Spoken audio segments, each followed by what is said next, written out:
शुरुआत के ही दिनों से योगा के जब हम स्टार्ट करते हैं उसी टाइम से हमारी लाइफ में ऐसे आसन हैं या फिर ऐसी प्रैक्टिसेस हैं जिनके थ्रू हम स्ट्रेस, एंजाइटी या डिप्रेशन से बाहर निकल सकते हैं। तो सबसे पहले हमारा आसन आता है।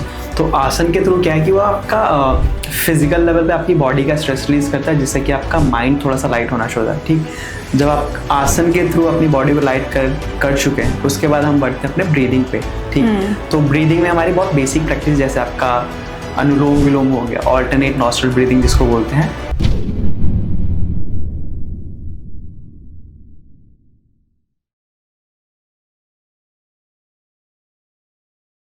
Do you have something to share? आपका एक्सपीरियंस, आपकी स्टोरी जो आपको दुनिया तक पहुंचानी है। सो जुड़िए टीवीटी ट्रिनिटी से। We have over 18K plus subscribers on YouTube, 500 plus episodes and 15K plus organic followers on Instagram. We have an audience that is just not scrolling, they are actually listening. So जुड़िए TVT Trinity से, चाहे आप हो doctor या फिर coach, astrologer हो या फिर एंटरप्रेन्योर। आपका काम डिजर्व करता है एक बड़ा platform. So DM us and let's create something unforgettable. Thank you. Welcome to TVT. आज हमारे साथ जुड़े हैं yoga and wellness coach Himanshu Sahni, जो हमें बताएंगे योगा के बारे में बहुत सारी चीजें कि हम योगा को अपनी लाइफ में कैसे इनकॉर्पोरेट कर सकते हैं। So welcome sir. नमस्कार, थैंक यू आपने मुझे यहाँ पे इनवाइट किया। सो ये मेरा दूसरा एक्सपीरियंस है जो कि काफ़ी अच्छा एक्सपीरियंस मैं पहले ले चुका हूँ और आज भी हम उम्मीद करते हैं कि काफ़ी अच्छा जाएगा।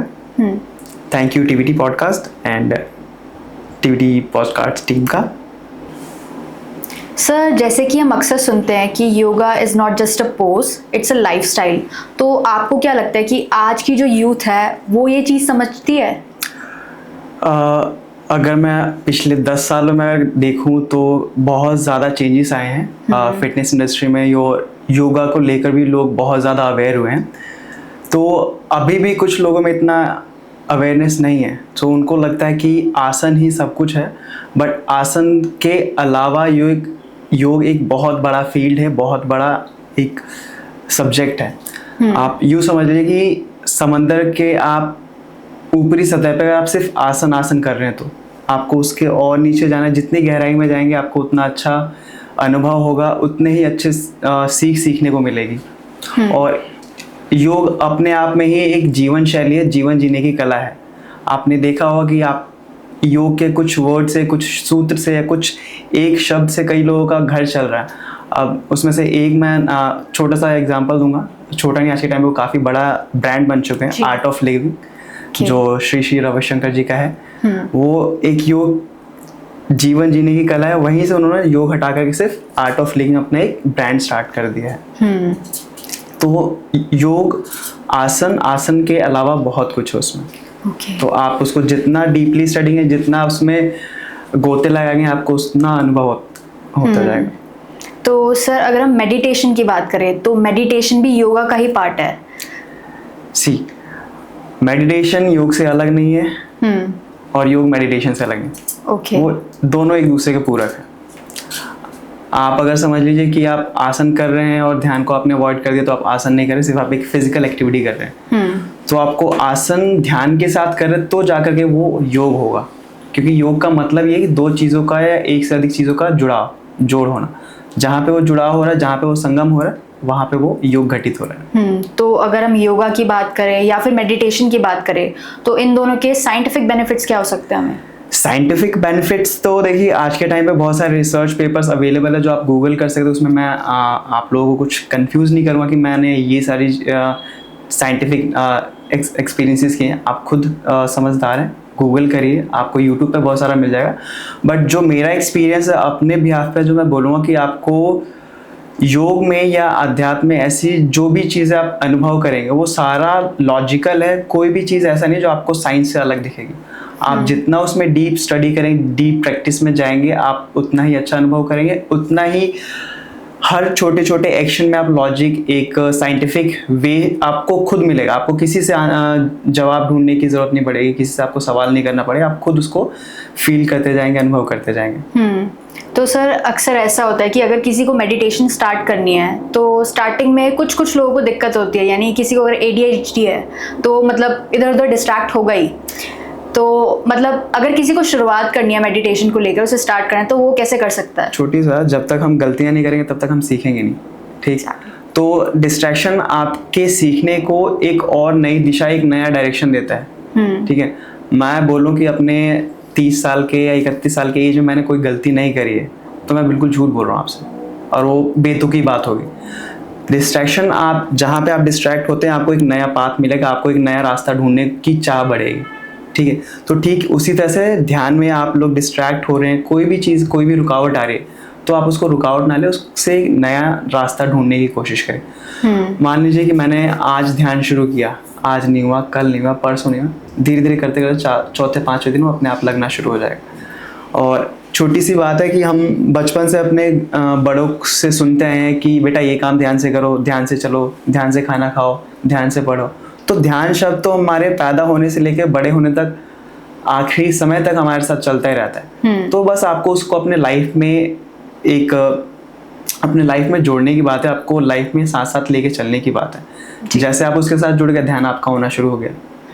आप चल रहे हैं, आपका ध्यान नहीं है रोड पे, साइड सी बात है, आप गिरेंगे ठोकर खा के, आपका ध्यान है, आप बिल्कुल सही सलामत रहेंगे। ठीक उसी तरह से आप एक बच्चे को ले लीजिए। बच्चा जब छोटा होता है तो उसके दिमाग में कोई भी डर नहीं होता, किसी भी प्रकार का डर नहीं होता। वो डर उसके मन में जब पैदा होते हैं वह, या बच्चा वो फियर से जब रूबरू होता है, जब हम उसको बताते हैं कि बेटा ये करने से आपको ये चोट लग जाएगी, ऐसे चोट आएगी, आप हाइट पे जाओगे तो गिर जाओगे, चोट लग जाएगी, तो वो डर बच्चे में हम खुद पैदा करते हैं। आप बच्चे को देखिए, जब छोटा है तो आप सांप को भी पकड़ लेगा, उसको डर नहीं लगेगा। इवन उसके सामने एक जवान इंसान या एक बहुत वेल मैच्योर इंसान सांप को देख के डर जाएगा, ये मेरे को काट लेगा, डस लेगा, जहर फैल जाएगा। बच्चे को डर नहीं है, बच्चा उसके साथ मस्त होकर खेलता है। तो वही है कि जितना आप ध्यान में हैं उतना आप ज़्यादा शांत हैं और आप उतना ही ज़्यादा अपने आप को रिलैक्स फील करेंगे। जैसे सर एक चीज़ हो गई स्ट्रेंथ ट्रेनिंग और एक हो गई स्पिरिचुअल ट्रेनिंग, तो इन दोनों को हम बैलेंस कैसे कर सकते हैं? स्पिरिचुअल और स्ट्रेंथ ट्रेनिंग देखिए, मेरा मानना है या जो मेरी प्रैक्टिस है अभी तक, सो स्पिरिचुअल प्रैक्टिस आपके साथ देखा जाए तो आपके पैदा होने से लेके मरते दम तक चलती रहती है। बस हम उसको डिनाई करते जाते हैं, हम उसको अपने साथ लेके नहीं चलते। ठीक है, मेरे पास स्ट्रेंथ है, मेरे सिर्फ कहने से नहीं होगा, मैं उसको जब तक इम्प्लीमेंट नहीं करूँगा, उसकी प्रैक्टिस नहीं करूँगा। और मेरे पास किस चीज़ की स्ट्रेंथ है, मनी की, आपका फिजिकल स्ट्रेंथ है या मेंटल स्ट्रेंथ है, किस चीज़ का, तो मुझे उस चीज़ को जस्टिफाई करना पड़ेगा, उसके लिए मेरे को काम करना पड़ेगा। ठीक है, स्पिरिचुअल प्रैक्टिसेस के साथ अगर आप अपनी स्ट्रेंथ को या फिर अपनी किसी भी प्रकार की ट्रेनिंग को आप इनकॉर्पोरेट करते तो आप उसको नेक्स्ट लेवल तक लेके जा सकते हैं, या आपको स्पिरिचुअल प्रैक्टिसेस में और आगे लेके जा सकते हैं, जिसको कोई पीछे नहीं छोड़ सकता, या फिर कोई तोड़ नहीं है उसका। ये छोटे शब्द में आप तोड़ नहीं मिलेगा किसी को उसका। ओके, स्पिरिचुअल प्रैक्टिसेस आपको बहुत दुनिया से एक अलग या भीड़ से अलग खड़ा करती है। जैसे कि सर एक MMA भी है, मिक्स्ड मार्शल आर्ट्स, एथलेटिक्स हो गए एंड योगा हो गया, तो इन तीनों के ब्लेंड के थ्रू हम अपने माइंड और बॉडी को कैसे रीशेप कर सकते हैं? ठीक है, MMA, एथलेटिक्स और आपका योगा। देखिए, योग हमारे जीवन में बचपन से घटता है। ठीक, हम उसको देखें ना देखें, माने ना माने। और एथलेटिक्स हो गया या MMA हो गया, ये आपकी अपनी चॉइसेस है। जब आप बड़े होते हैं तो आपका एक चॉइस बनता है या आपका एक फील्ड ऑफ हॉबी होता है। ठीक है, उसमें आप मास्टरी हासिल करते हैं। और इन सब चीज़ों का ब्लेंड आप जब भी कर सकते हैं, इन सब चीज़ों को एक साथ लेकर के जब भी चल सकते हैं जब आपका उसमें खुद का इंटरेस्ट है। नहीं तो आज के टाइम पे लोग एक चीज़ में मास्टरी हासिल करते, दूसरे जो पहला उनका है उसको पीछे छोड़ देते हैं, दूसरा सीखा, दूसरे को छोड़ा, नए पे चलेगा, तो जंप करते हैं। जब तक आप किसी चीज़ को अपनी लाइफस्टाइल में नहीं उतारेंगे तब तक आप उसका पूरी तरह से बेनिफिट नहीं ले पाएंगे, या आपकी लाइफ में उससे क्या चेंजेस आए हैं, क्या आपने उससे अचीव किया है, तब तक आप उसको फील नहीं कर रहे। तो वही है कि जो चीज़ें आप कर रहे हैं, जो आपका है फील्ड ऑफ मास्टरी है, आप उसमें मास्टरी हासिल करें कि आपके टक्कर का या आपके जैसा दूसरा उसमें कोई ना हो। ठीक, एंड योगा क्या है कि इन आपका एथलेटिक हो गया, MMA हो गया, इनको और ज़्यादा इम्प्रूव कर सकता है, इनको और ज़्यादा इन्हेंस कर सकता है अपने नेचुरल और लाइक एक एस्थेटिक प्रैक्टिसेस के थ्रू। ठीक, सो ध्यान और योग और ध्यान अगर आप अपने एथलेटिक्स में या MMA में या अपने फाइट्स में आप इनकॉर्पोरेट करते हैं तो आपके गेम को और अच्छा करता है, ठीक। और मान लीजिए मैं मार्शल आर्ट की प्रैक्टिस करता हूँ, तो मैं हर एक चलते फिरते पे, राह चलते पे मैं उसकी प्रैक्टिस नहीं कर सकता। उसको नहीं आता, क्या पता मेरे मूव्स उसको समझ में ना आए, उसके वो मेरे से कद में बड़ा हुआ या फिर जैसे तैसे, क्योंकि MMA के रूल मुझे पता है, सामने वाले को नहीं पता। उसको तो सिर्फ इतना आता है, इसको या तो पैर से पकड़ो, कहीं से पकड़ो, दबोच लो, ठीक। 10-12 लोग आ जाएं तो आपको वहाँ पे अपने माइंड का यूज करना है, अपने लाइक प्रेजेंस ऑफ माइंड को देखना है कि आपको उस सिचुएशन पे उस टाइम पे क्या करना है, ठीक। मैं हर राह चलते के साथ नहीं लड़ सकता, क्योंकि आपका एक स्टैंडर्ड है, आपका एक प्रैक्टिस है, ठीक। और सेल्फ डिफेंस या MMA आपको सबसे पहले वही सिखाता है कि आप जहाँ पे उसकी कोई चांस ना हो, कि आपके पास वही एक ऑप्शन बचा कि आपको फाइट करना ही करना, तब आप उस ट्रेनिंग को या उस स्किल को आप वहाँ पे यूज़ कर सकते हैं। अदरवाइज आप हर किसी से अपना कंपैरिजन नहीं कर सकते हैं, ठीक। रही और आपका एथलेटिक्स का क्या है कि आपका एथलेटिक्स डिसिप्लिन, आपको एक सेल्फ डिसिप्लिन पर्सन बनाता है, ठीक। आपके हर एक्शन में, हर मूव में, सोने से लेके उठने तक, हर चीज़ में आप एक डिसिप्लिन लाइफ फॉलो करते हैं, ठीक। और योग इन सब चीज़ों को और शार्प करता है, एक और ग्लो अप देता है। ओके। तो जैसे सर, अगर किसी को योगा करना स्टार्ट करना है या फिर कोई भी फिजिकल एक्टिविटी, तो यूजुअली क्या होता है, वो प्रोक्रास्टिनेट करते हैं कि कल करेंगे, बाद में करेंगे, तब करेंगे। तो मुझे ये जानना है कि आप अपने आप को, या फिर कोई भी इंसान अगर अपने आप को मेंटली या फिर फिजिकली प्रिपेयर करना चाहता है, तो वो कैसे करे? देखिए, अगर मुझे अपनी बॉडी के ऊपर काम करना है तो मैं कल के ऊपर नहीं डालूंगा। और छोटा सा उदाहरण है, अगर मुझे भूख अभी लगी है तो मैं कल पे नहीं टालूंगा, मैं अभी कुछ ना कुछ खाऊंगा, जैसे तैसे, चाहे मैं सूखी रोटी खाऊं, चाहे एक कोई फ्रूट खा लूं, बट मैं खाऊंगा आज और इसी टाइम।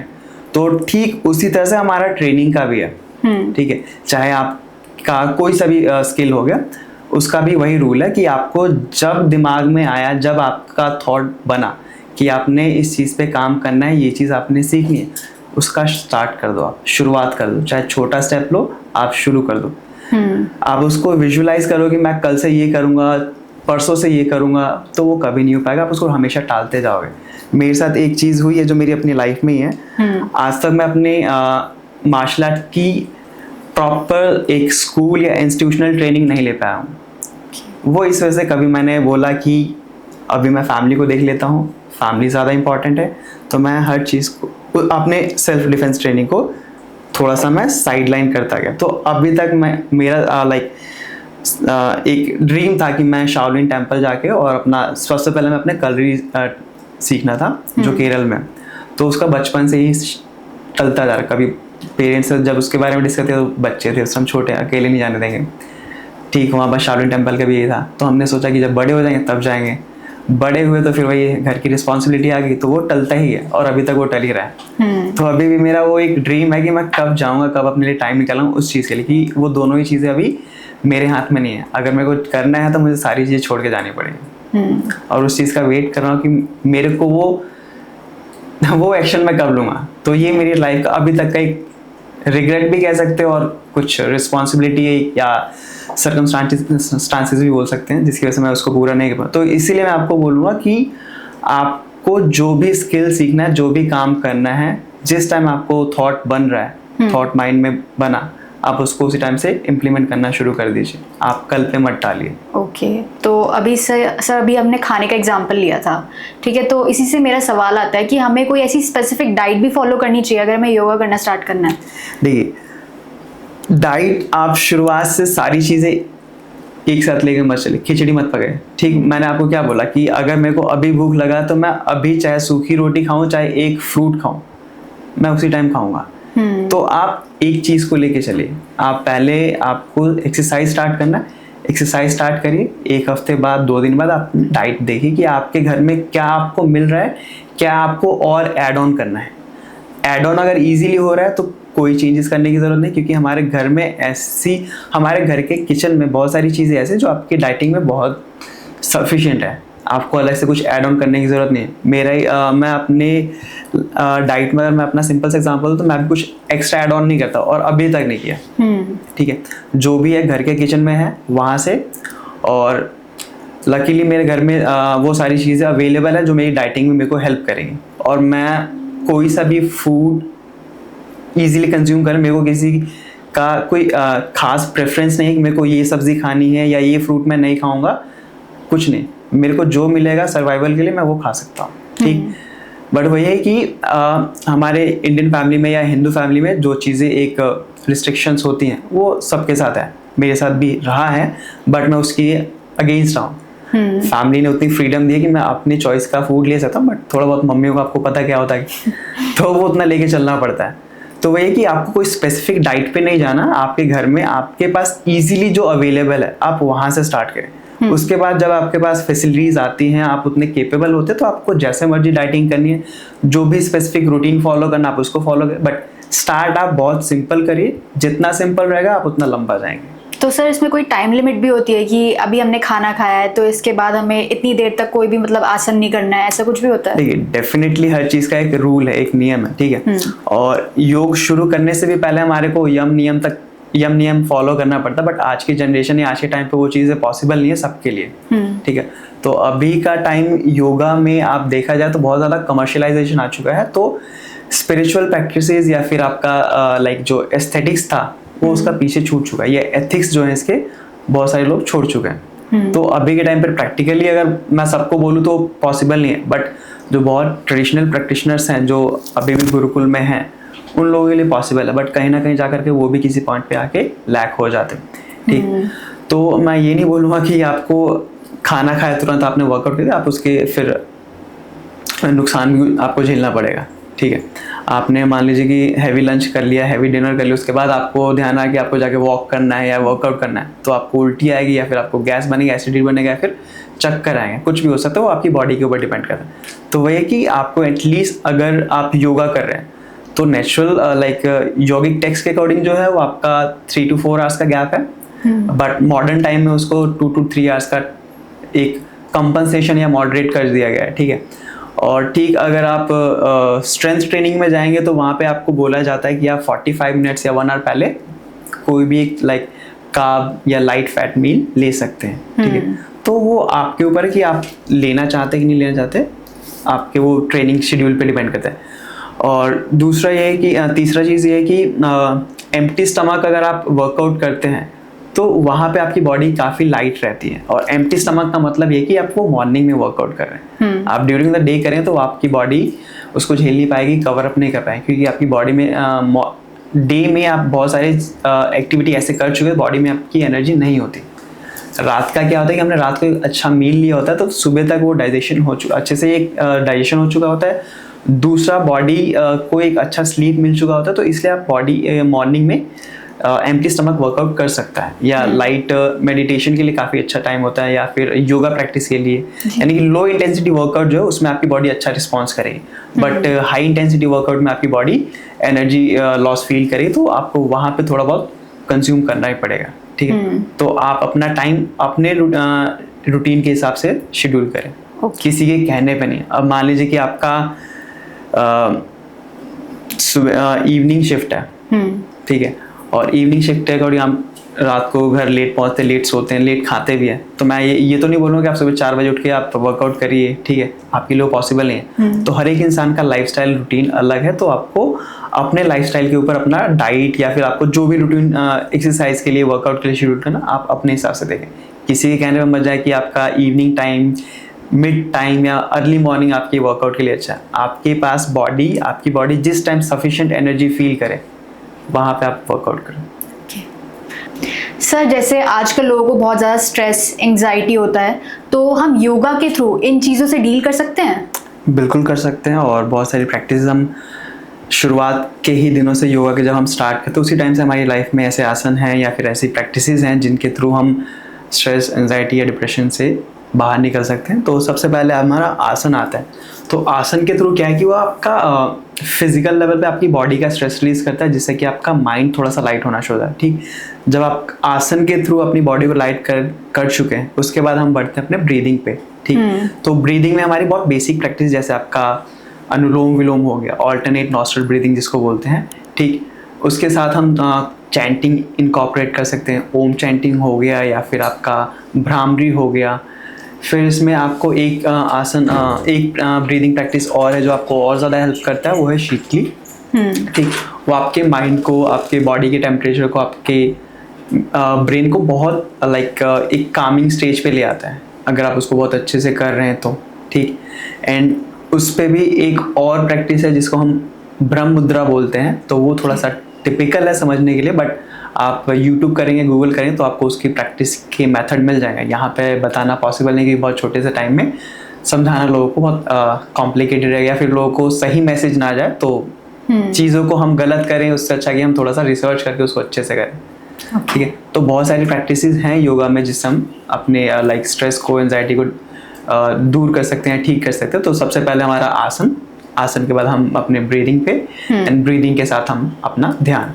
तो ये सारी प्रैक्टिसेस अगर आप करते हैं डेली लाइफ में, और बट आपको कंसिस्टेंटली इसको करना पड़ेगा, जब भी जा करके आप अपने बॉडी में चेंजेस फील करेंगे। अदरवाइज आपने एक दिन किया, 10 दिन बाद दोबारा करें तो कोई चेंज नहीं आएगा, फिर अपने आप को डिमोटिवेट फील करेंगे, फिर उसका स्ट्रेस बढ़ जाए आपकी बॉडी में। ठीक है, तो आप धीरे धीरे उसको स्टार्ट करें। आज आपने 5 मिनट किया, 5 मिनट भी नहीं कर पाया तो 2 मिनट से स्टार्ट करें, धीरे धीरे आप वो टाइम अपने अकॉर्डिंग बढ़ाते जाएं। और मेरा मानना है कि आपने कुछ दिन किया तो आपकी बॉडी में एक टाइम अपने आप सेट हो जाता है कि आप एक उस टाइम पे जाकर खुद मेडिटेशन या अपनी प्रैक्टिस पे लग जाए, क्योंकि वो चीज़ आपको बेनिफिट दे रही है इंटरनली। आपको फिजिकल लेवल पे या एक्सटर्नल लेवल पे अभी वो समझ में नहीं आता, बट कुछ टाइम के बाद वो चीज़ें जब आपको फिजिकली विजिबल होती तो आप अपने आप उससे जुड़ जाते हैं। और आजकल सब फिजिकल फिटनेस को या फिर वेलनेस को काफ़ी मॉडर्नाइज कर दिया है। हर किसी को 6 पैक एब्स चाहिए, आवर ग्लास बॉडी चाहिए। तो आपको क्या लगता है, ये चीज़ सही है? देखिए, अगर ओवरऑल अपीयरेंस के बिहाफ पे जाएंगे या सिर्फ आपको दिखाने के हिसाब से जाना है तो दिखावा ही रहेगा, वो स्ट्रेंथ नहीं है या वो एक्चुअल फिटनेस नहीं है। ठीक है, आप बहुत सारे आर्मी मैन्स को देखेंगे जो एक नॉर्मल एथलीट या फिर एक प्रोफेशनल एथलीट है, उसके कंपैरेटिव वो ज़्यादा फिट है, क्योंकि वो 24 घंटे में से 20 घंटे या 23 घंटे या कभी कभी वो 36 घंटे की भी ड्यूटी करता है, या अपने आप को जगाए हुए रखता है या एक्टिव रहता है। तो उनके आगे तो फिटनेस किसी की है नहीं। और मैं ये नहीं बोलूँगा कि उन सबके 6 पैक एब्स हैं, वो नॉर्मल फिट एक जो स्ट्रक्चर होता है, ह्यूमन स्ट्रक्चर है, उसके बिहार पे उनकी बॉडी काफ़ी एक्टिव है, बहुत फिट है। ठीक है, तो 6 पैक एब्स सिर्फ दिखाने के लिए, एक स्टेज के लिए है। ठीक है, आपका डेली लाइफ में उसका कोई यूज़ नहीं है। आप इंटरनली कितने स्ट्रांग है, आपका इंटरनल आपका गट कितना स्ट्रांग है, उसके बिहाफ पे आपका फिजिकल स्ट्रेंथ या फिर आपकी फिटनेस कैलकुलेट होती है। मान लीजिए कि मैं आज जा करके 6 पैक्स एब्स बना लूँ, या 2 महीने 3 महीने वर्कआउट करके 6 पैक्स एब्स बना लूँ, बट जैसे मेरी डाइट खराब होगी, मेरा वर्कआउट छूटेगा, वो खत्म, साफ हो जाएगा। अगर मेरी बॉडी इंटरनल एक्सटर्नल शुरुआत से ही स्ट्रांग है, फिट है, तो मुझे मैटर नहीं करता कि मेरे 6 पैक्स एब्स हैं या मेरा फ्लैट स्टमक है या मेरा स्टमक नॉर्मल है। मैं ये नहीं बोलूँगा मेरे पेट बाहर निकला तब भी मैं फिट हूँ, नहीं, कहीं ना कहीं वो मेरे लिए प्रॉब्लम है। मुझे कहीं ना कहीं किसी न किसी एक्टिविटी में मेरे को करने में प्रॉब्लम आएगी। तो मैं ये नहीं बोलूँगा कि आपका पेट होना ना होना या 6 पैक्स होना ही आपको फिट बोलता है। आपका बॉडी अगर एक नॉर्मल शेप में भी है तो आप फिट हैं। अगर आप अपने सुबह से लेकर शाम तक की एक्टिविटी बहुत इजीली बिना किसी थकान के, बिना किसी घबराहट के कर पा रहे हैं तो ठीक है। और आज की डेट में देखें तो बहुत सारे 6 पैक्स एब्स वाले आपको हॉस्पिटल में मिलेंगे अपने रूटीन चेकअप की वजह से, या फिर जो भी वो साइकिल पे होते हैं, ठीक है, उनकी वजह से। मैं ये नहीं बोलूँगा कि सबने किसी न किसी साइकिल पे आने के बाद ही अपने 6 पैक्स एब्स निकाले होते हैं, किसी का नेचुरल भी होता है। क्योंकि देखिए, हमारी बॉडी का जो स्ट्रक्चर है वो नेचुरली हमारे स्टमक फ्लैट है, यानी कि एक नॉर्मल शेप में है, और एब्स आपके विजिबल हैं। हम लोग क्या करते हैं, अनहेल्दी लाइफस्टाइल से, अनहेल्दी फूड्स या फिर एक्सेसिव फूड इनटेक करके हम उसको ओवरडोज करके उसको बाहर निकाल लेते हैं, या फिर फैल जाते हैं, या कोई फिजिकल एक्टिविटी नहीं करते। जो भी इंसान थोड़ा बहुत अपने आप की डाइट पे अच्छे से ध्यान दे रहा है वो नॉर्मल है, उसका स्ट्रक्चर देखेंगे बहुत सिंपल है, बहुत अच्छा है और फिट भी है वो, ठीक है। एक नॉर्मल से इंसान पे मैं आपको एक दूंगा, एक थोड़ा सा कोई नहीं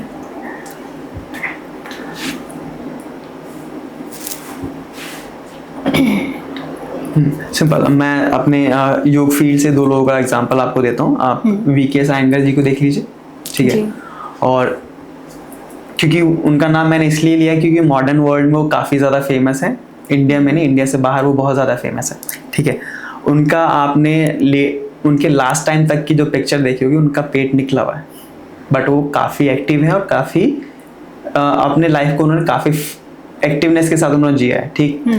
अभी के टाइम पे आप रामदेव जी को देख लीजिए, उनका फ्लैट स्टमक है, सारी क्रियाएं करते हैं, सारे आसन करते हैं, ठीक है। अब आप उनको तो ये आयंगर जी को तो नहीं बोल सकते कि वो अनफिट थे, अनहेल्दी थे, हेल्दी थे, सबके गुरु हैं, गुरु रहेंगे, ठीक। वही रामदेव जी भी हैं, वो भी अभी के टाइम पे उन्होंने जैसे अपनी बॉडी को चाहा वैसा उन्होंने अभी तक रखा हुआ है, आगे भी वो रखेंगे, ठीक है। तो इस बहुत छोटे से एग्जांपल है कि हर इंसान जिसका 6 पैक्स एब्स है वो फिट है, ये उसकी गवाही नहीं देता। फ्लैट स्टमक वाला इंसान या लीन इंसान भी आज के टाइम पे फिट है, अगर वो सुबह से लेकर शाम तक की अपनी एक्टिविटी बिना किसी रुकावट के, बिना किसी थकान के, बिना किसी मेंटल डिजीज के कर पा रहा है तो। और उसके बाद भी उसके पास इतनी एनर्जी है कि उसके घर वाले या कोई उसको बोलता है कि बेटा ये काम कर दे या यहाँ पे जाना चल, तो वो बिना माइंड पे स्ट्रेस दिए कहता है कि हाँ ठीक है चलते हैं। तो वो डिफाइन करता है कि आप वहाँ पे एक्टिव हैं, फिट हैं। तो सर लास्टली मेरा क्वेश्चन ये है कि आपको लगता है कि ऐसी कोई इम्पोर्टेंट लाइफ स्किल है जो आज की जनरेशन को, आज के यूथ को सीखनी चाहिए? देखिए, अभी के टाइम पे मैं कोई स्पेसिफिक स्किल नहीं है जो मैं किसी को सजेस्ट करूँगा कि आप यही करिए। हम सबका लाइफस्टाइल जैसे अलग होता है, हमारा वे ऑफ लिविंग अलग है, हमारा फैमिली बैकग्राउंड अलग है, हमारे इंटरेस्ट अलग है, ठीक है। तो जिस चीज़ में आपका इंटरेस्ट है, आप बिना किसी थके होने के बाद भी आपके पास इतनी एनर्जी कि आप उस काम को कर पा रहे हैं या उस स्किल पे आप अपना टाइम दे पा रहे हैं, आप उस स्किल में मास्टरी हासिल करिए, उसमें आप अपने आप को ऐसा बनाए जिसमें आपको कोई पछाड़ ना पाए, तो वो स्किल आपके लिए बढ़िया है। बट उसके बाद में मैं आपको 3 चीज़ों पे काम करने के लिए बोलूँगा। एक तो आपका कम्युनिकेशन, दूसरा आप किसी भी सिचुएशन में अपने आप को ऐसा बना के रखें, चाहे आपके पास 1 रुपया हो या करोड़ हो, आप उसमें बहुत अच्छे से जी सकते हैं, ठीक है। तो सिंपली आप किसी भी सिचुएशन में अपने आप को सर्वाइवल टेक्निक्स पे या सर्वाइवल स्किल्स पे काम करें।